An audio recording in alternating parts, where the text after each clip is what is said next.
Hello everyone, আসসালামু আলাইকুম। শাহেদ মম kitchen থেকে আপনাদের জানাচ্ছি স্বাগতম। আজকে আমি গরু মাংস কোয়াব বানাবো। চট্টগ্রাম ঐতিহ্যবাহী গরু মাংস কোয়াব। আমি মাংসগুলো এইভাবে পিস পিস করে নিয়েছি। এখন দিয়ে দিব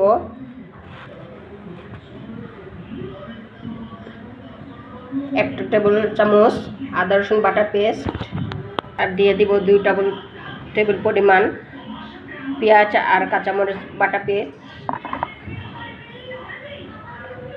দিয়ে দিব আধা চামচ হলুদের মরিচের গুঁড়া, ধনিয়ার গুঁড়া,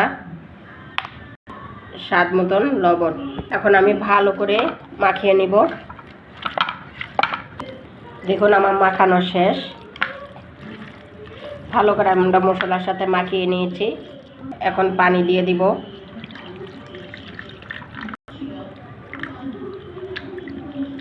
পানি দিয়ে এভাবে হাতটা ধুয়ে এখন আমি চুলাতে বসিয়ে দিব। চুলাতে বসিয়ে দিয়েছি। এখন একটা ঢাকনা দিয়ে ঢেকে দিব। ঢাকনাটা উঠিয়ে দেখাচ্ছি আপনাদের। দেখুন মাংসটা কত সুন্দর বলক এসে পড়েছে। আমি নাড়িয়ে দিচ্ছি। এইভাবে আমি জাল দিয়ে পানিটা শুকিয়ে নিব।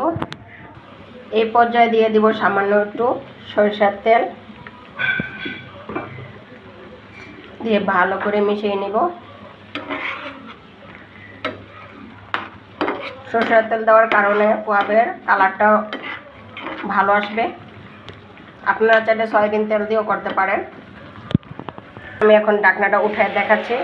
দেখুন পানিটা কিন্তু প্রায় শুকিয়ে যাচ্ছে। আমি এখন আর ঢাকনা দিব না। এভাবে নাড়িয়ে পানিটা মশলার সাথে মাংসের সাথে শুকিয়ে নেব।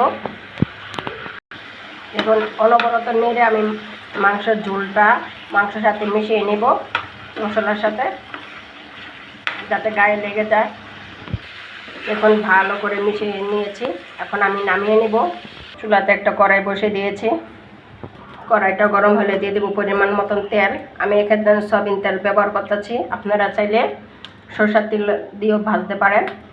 আর দিয়ে দেবো কয়েকটা রসুনের কোয়া তেলের ভিতরে। এখন আমি মাংসগুলো উঠিয়ে ভেজে নেব।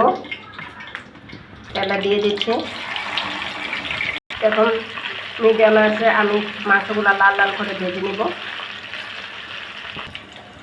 দেখুন মাংসের কালারটা কিন্তু চেঞ্জ হয়ে গেছে। ঠিক এইভাবে আমি লাল লাল করে ভেজে নিব। দেখুন আমি মাংসগুলো এখন নামিয়ে নিচ্ছি। দেখুন কালারটা কত সুন্দর হয়েছে। কি সুন্দর একটা গ্রাম এসেছে।